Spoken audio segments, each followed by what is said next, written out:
One. Awesome. Boom. Episode 11. We are finally back. Unconditional talk. It has been a long time. And the one thing I was told was consistency is key. And the one thing I didn't do was be consistent. We have with us today Catherine Mcculloch. She is the Director of Marketing at Slavens and Associates. Thank you for being here, Catherine. Well, thanks for inviting me. I This know is fun. what a pain this is for you. So I do appreciate you being here.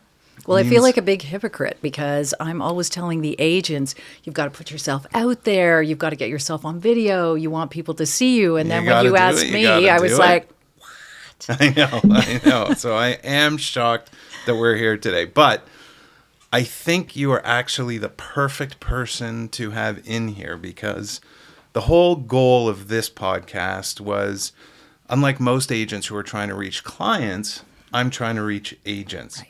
And I'm trying to, tell them stories, give them anecdotes, try and teach them about the business and how they can be better.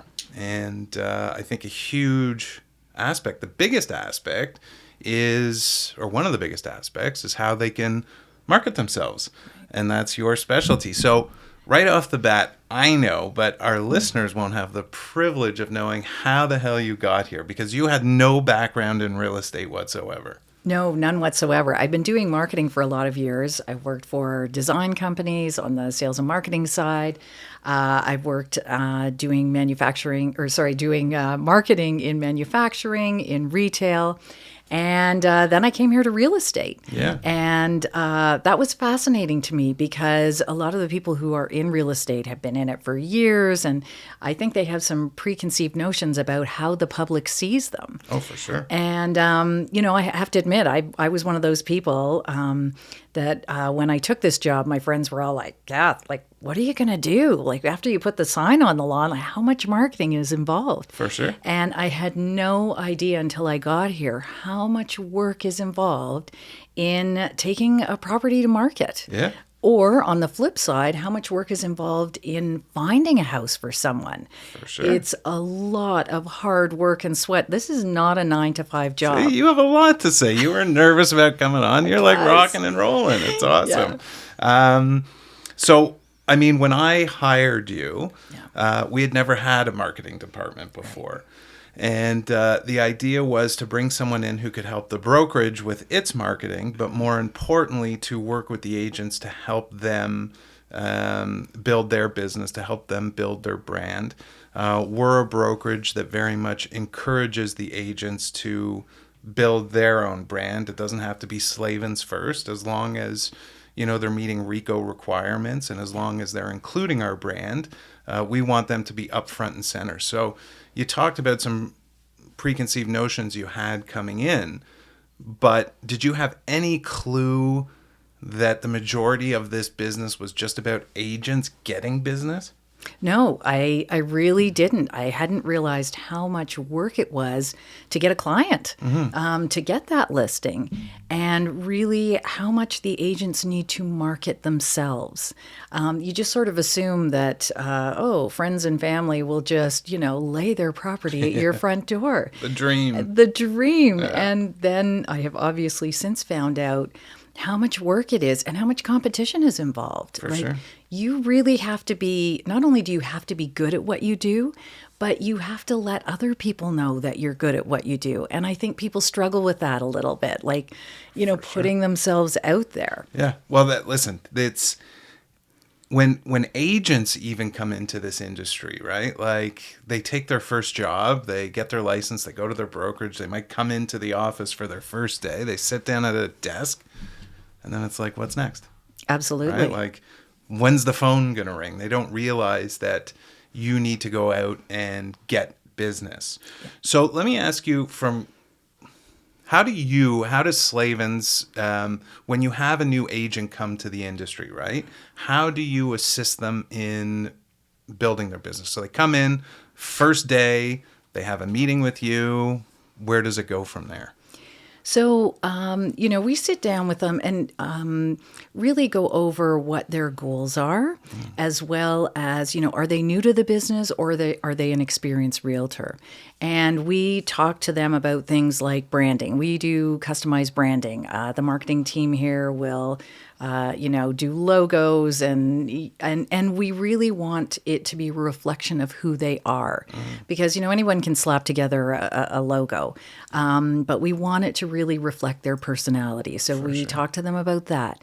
We talk to them about building a database. I know that's something you're all over as well. That is my push for sure. Yeah. Do you find that, we've had established agents in here in the past, and one of the big stumbling blocks to a lot of agents' successes is they use marketing and branding as an excuse not to get started. Like, I got to wait until everything's perfect before I go out there. 100%. I can't tell you how many people will be like, well, once I get my logo, then I'll make my announcement. Right. Or once I get my, they put off starting on social media. Yeah. They put off sending out newsletters, like all of that.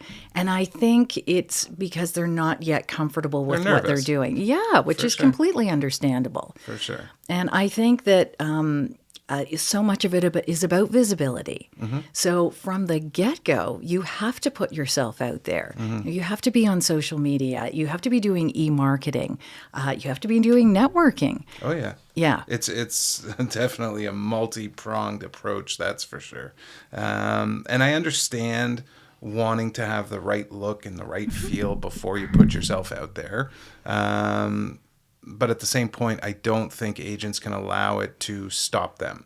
We have, my favorite saying is do or do not. There is no try. Yeah. You got to just get out there and do it. And if you're allowing things like branding to slow you down, it's going to be a real stumbling block.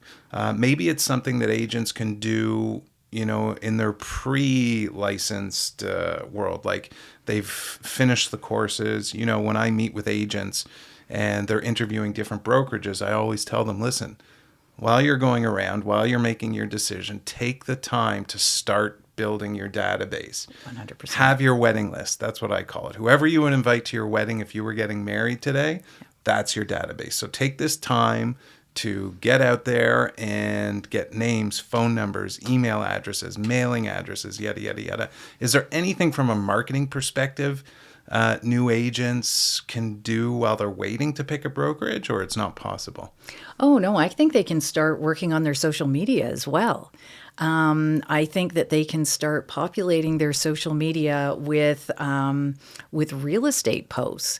So whether that's as simple as, posting something like a fabulous property or, a celebrity, Architectural Digest is a good example of that. They put out beautiful.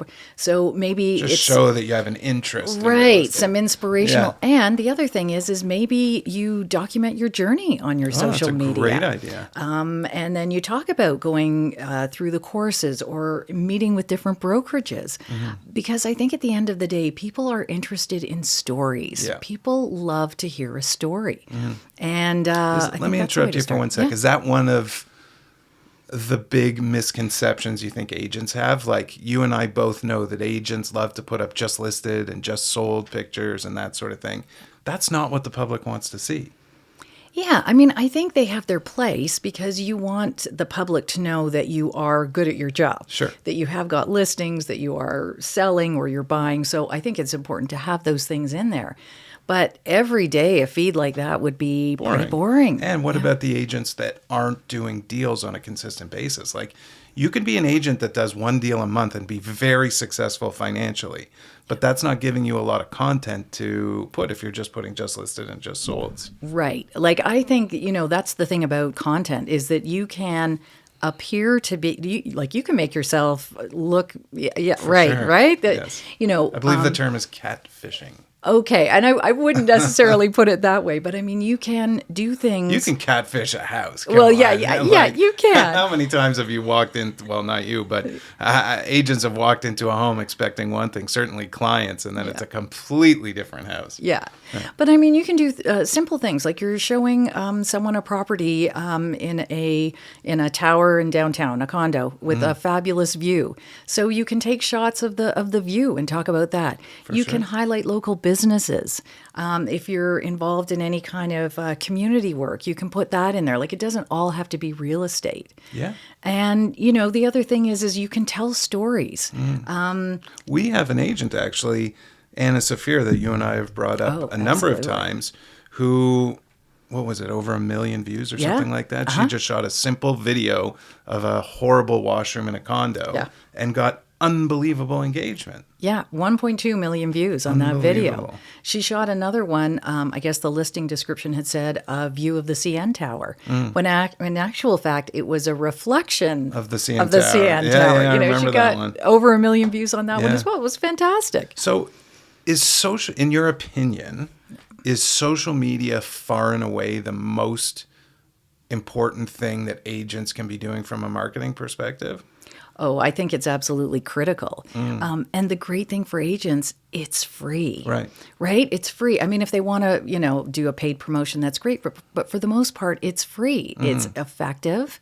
The other thing is you don't really need to spend more than 10 or 15 minutes every day doing it. Exactly. But at the end of the day, the most important... 10 to 15 minutes, yeah, but there's this psychological block that so many of us have. Like, I, as you know, and doing this podcast and doing the videos that I've been doing, we have something here called mastermind sessions, where small groups of us meet on Thursdays and we talk about the marketing that we're doing, et cetera, et cetera. 6-7 months ago, I made a commitment to try the videos, to do the podcast and see what happens, largely to inspire our agents to do it themselves. And I would say it's been working for the most part. Great. But the biggest stumbling block is this psychological barrier. Like, people really feel like they're annoying people. They think people are laughing at them. How do you, even you were uncomfortable coming in to do 100%, this. 100%. So how do you get past that stumbling block? What do you tell our agents to get them to just take the plunge? So a couple of things. The first thing is that they don't have to be on camera to start. That's true. Maybe one way to get comfortable is voiceovers, right? You shoot something and do a voiceover, and you can redo that multiple times until you get comfortable with it. Yeah. You like the product. That's a good way to start. Even still, like, even after 7 months of shooting videos, I still send you my videos before I post them to make sure I don't make an ass out of myself. Yeah, and the fact is that, we're very honest with each other. So most of the videos are great, but, on occasion I'll be like, no, that's a hard no. Sometimes I won't agree. And sometimes you post them anyways. Yes. So that's another good tip. If you have somebody you trust who's not just going to say yes to make you happy, if there's someone you trust who you can send your videos to say, okay, like, what do you think? Is this okay? Don't post this. You're an idiot. Yeah. And the other thing to keep in mind is nobody else cares. Yeah. So the reality is that, I don't know about you, but when I am scrolling through Instagram or TikTok, like, I'm doing it pretty rapidly. For sure. And maybe I'll only watch the first 10 seconds of your video. Sure. And even after I've watched it, like 10 swipes later, it's over. But what sticks in people's mind is they are seeing you in their feed. Whether or not they watch your whole video, they're seeing you. And to connect the dots, what do we always tell new agents? Your objective should be that anytime anybody sees you, hears your name, thinks about you, they immediately connect you with real estate. Right. And exactly. If people are talking about real estate, they spit out your name.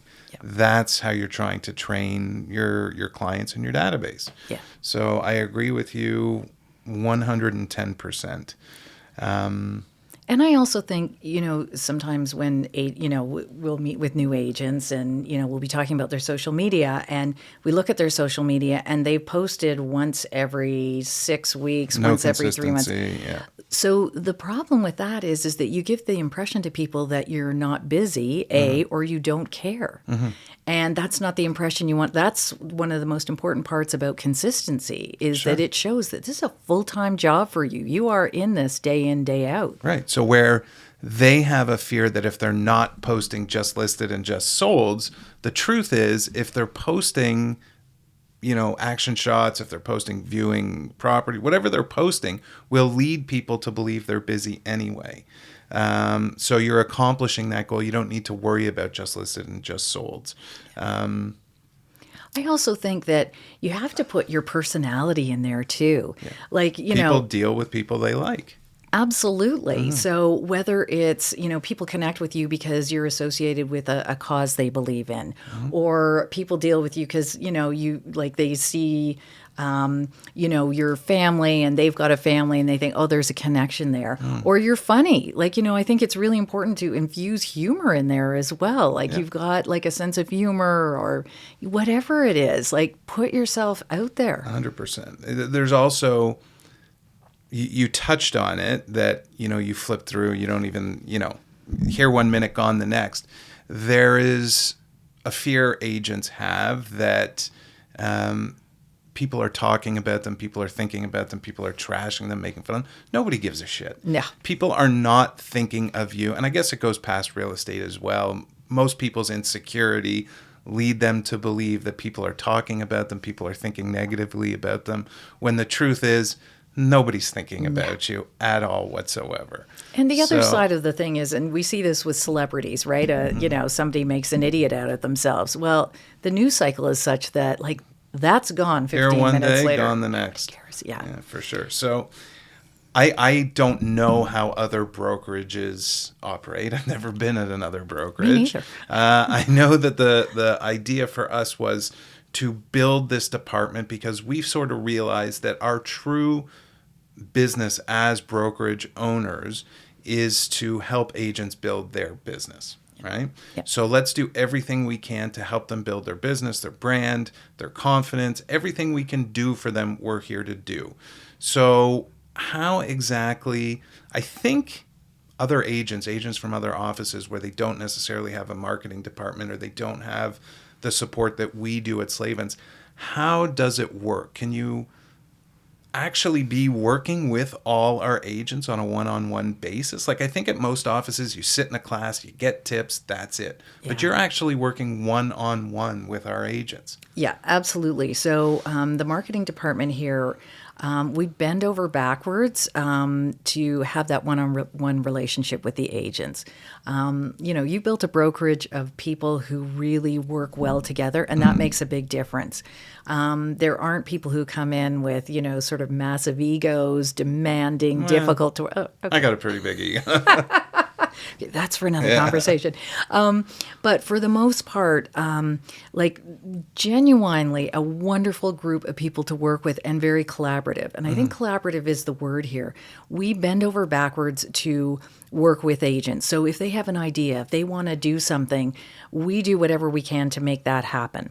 Whether it's graphic design, whether it's a billboard or posters or video editing.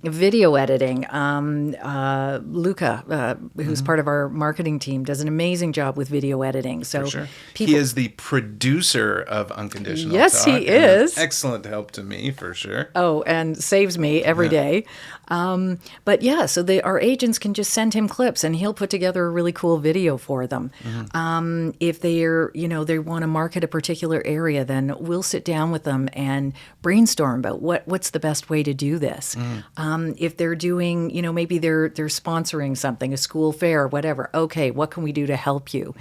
And we will deal with them at any time. It's not sort of like a schedule. Well, you've got Monday or whatever. Whenever they have an idea or a need, they come to us and we work together with them. Right, and the agents come first. 100%. You handle all the marketing for the brokerage, Yeah. but agents come first. So the short answer is yes, you work individually with agents to help them. Yeah. Do you help with social media schedules? Do you help with time blocking? Do you help with all of that stuff? Yeah, so we help them work on their content as well. Some of the content we will produce for them, but a lot of it is us just sitting down one-on-one and talking about things like a social media calendar and helping them to put something like that together so that it's actually achievable. Because there's no point in putting together something they can't do. So let me throw you under the bus a little bit. Oh, because I'm curious. Actually, I don't think we've ever had this discussion. What would you say, to the agents that are out there listening to this? What's the biggest mistake they're making right now? The average agent, when it comes to their business, looking as really, you're not an outsider to the industry because you've been a part of our team for so long, but you're not an agent, so you can sort of take a step back and look from the outside in. What do you think the average agent, what kind of mistake are they making? I think the biggest thing is not putting themselves out there. Because visibility is absolutely everything. And I'm going to borrow Tom Story's line, right? I knew it was coming. Yeah. Because, Well, you didn't say the line, though. Oh, well, his line is visibility beats ability. Yeah, visibility trumps ability, always. And we had him on one of our mastermind sessions, and he talked about the fact that you can be the best agent on the face of the universe, but if nobody knows it, it doesn't matter. Yeah. And that's the thing I would say is the biggest mistake. So many agents, I mean, there are, 60,000 agents in the GTA? It's an insane. Most of which do no deals, but... Right, and because nobody knows who they are. So not only should your circle of influence know you are like the person to go to for real estate, but the broader city should know that as well. It goes hand in hand with fake it till you make it. Yes. That's the other big saying. Yeah, right? 100%. And I think because, everybody's been through the classes, so they know they know the details, they know the rules and regulations, they know what they're supposed to do. So once they get a listing, they're all over it. But if they don't put themselves out there, they're never going to get the listings. Yeah. Do or do not. That's exactly right. Hang on. Oh, that's the wrong No, t-shirt. This is okay. May the Force be with you. Yeah. Okay, all right. The Star Wars theme here. The Star Wars theme. Yeah. It's funny, actually. The Star Wars theme has taken on a whole life of its own. I do like Star Wars, but I think people think I'm far more obsessed with Star Wars than I actually am, to the point where the only gifts I get are Star Wars gifts, Star Wars posters, Star Wars this, Star Wars that. The whole staff, all they give you is Star Wars. I think I gave you the Star Wars socks. Yeah. I'm wearing a pair. Oh, there they are. Oh, Yoda. Yoda man. Yoda man. So how long have you been with us now? Almost 6 years. 6 years. Yeah. What do you think the biggest changes in the industry in those 6 years have been? Have you noticed one significant change over anything else? Oh, so I think it's the importance of social media. I think by comparison, when I first came to Slavens, I think you guys were just posting, just listed. That was it. Yep. And I think how important social media has become has changed quite a bit. I also think that a lot, just the way people put themselves out there has changed. Video, I think, has changed dramatically. Obviously used to be a lot of still images just of property listings, and now people are putting themselves out there. They're doing all kinds of videos. It's like a television show almost every day. Yeah. It's nuts. And TikTok is incredible. The properties that we see on. So do you subscribe to, we talked about this at our sales meeting or maybe it was last week, how the different platforms are for different people. So for example, use TikTok to target the children of people who are selling. Use Instagram to target this age group. Use Facebook to target this group. Do you believe in that? Do you base your posts, your what's the word I'm looking for? Your content based on the delivery service you're putting it out on? So we don't. We put it out on all those platforms, Facebook, Twitter, TikTok, Instagram. Sometimes we'll change things up a little, but I think it's important to be posting on all of those platforms. For sure. And I think, I think maybe those platforms started out that way, that TikTok was just for kids, but I don't think that's true anymore at all. I think you've got quite a demographic on that. Sure. But, okay, here's more what I'm trying to get to the point, right? So let's say an older agent in their 60s maybe, or 70s. I guess 60s isn't that old anymore. Yeah. Will say, well, my clients aren't on social media, or my clients aren't on TikTok. Well, what I found, I have teenagers, as you know, teenage girls in particular, two beautiful teenage girls, Sabrina and Sydney. Yes, I love you you do. very much. The influence that something like TikTok has, every night around the dinner table, there's a story from TikTok. Like we had James in the City here. Yes. My kids know James in the City. How the fuck do my kids know James in the City? Yeah. My youngest daughter, Sydney, asked James to follow him for job day or whatever it's called. Oh, amazing. He said yes, she's going to be following him around for a day. So fun. But how do they know about him? Yeah. So don't tell me there aren't kids sitting around the dinner table. Their parents bring up selling the house and the kids say, you got to use so-and-so. Yeah. He's awesome. He's on TikTok, blah, blah, blah, blah, blah. So to that effect, I think there is value to creating content aimed at teenagers, early 20s, whatever, to influence their 50-year-old, 60-year-old parents, grandparents, whatever, to use them. Because it's happening, I guarantee it. That's a big power of TikTok. Yeah, 100%. And that's why, we have agents, I have agents I've dealt with who've said the same thing. Oh, I'm not on social media because my clients aren't on social media. Okay, so maybe some of your clients are older, but you want to broaden your horizons. You want to be getting younger new business. Absolutely. Sure. And I think that, again, the demographic of TikTok is changing. I think it's starting to gradually get a little older. And I think there's a lot of older people on TikTok too. It's a fabulous medium. There is definitely demographic switches between the providers, though. For sure. Like, I don't even go on Facebook anymore. Rarely. Yeah, me neither. If I'm going on Facebook, it's because I have a political rant I want to make or something like that. Yeah. The vast majority, I think, are people on Instagram, at least our contemporaries. But kids, the people coming up, it's definitely TikTok. Yeah, 100%. And I think TikTok is so engaging. It's like a dopamine hit every 15 seconds or so. It's really addictive. And it was designed to be that. Absolutely. So they always talk about how, and we have found this as well, I think you and I, certainly I've found this, that the posts that I do that include some sort of educational content seem to do the best. Yeah. Unless they're like some sort of humorous post, whatever. But if you're doing a real estate post or a business post, if there's actually an educational component, it seems to do better. Well, and I think that's because in the industry, we forget that people don't know so much about real estate other than sign on the lawn, get a lawyer to, close the deal. Right. And I think there's so many little details about real estate that people don't know. So there's a fabulous opportunity. To tell them, yeah. And I think the most important thing is to get to the point. Say it quickly. Yeah. And you've educated somebody. That's a reason for them to follow. For sure. Yeah. You did a video just the other day about vendor take back mortgages, right? Yeah. What the heck? How many people have heard about those? For sure. Yeah.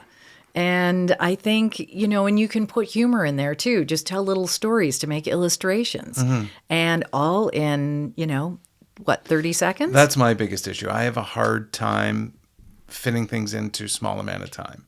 My videos tend to go over a minute. I wish I could get them shorter. I'm just a bag of hot air and I keep yapping away, unfortunately. But I agree with you. If you can keep them to less than 30 seconds, that is key. So if you could give, of all the agents you've worked with that have come through our office, of all the agents you're working with today, if you had a new agent come in and meet with you, what's the number one piece of advice that you would give them? So I would say to them that right from the get-go, be motivated, be like, don't kind of ease your way into this. Like from the get-go, make it obvious that this is your passion. This is, this is your full-time job.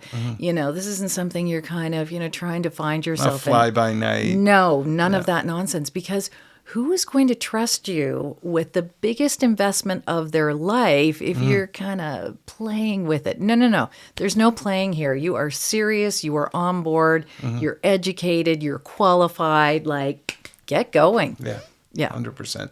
And when you have an agent switch, okay, so you and I, a big part of our job is recruiting. Even though we don't really outwardly recruit, we have a firm philosophy of quality over quantity.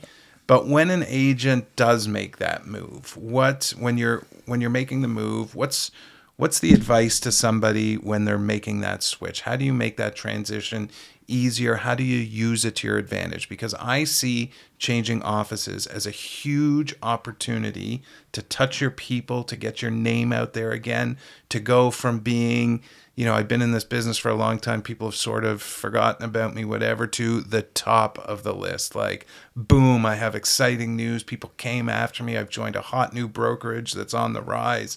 Look at me, look at me, look at me.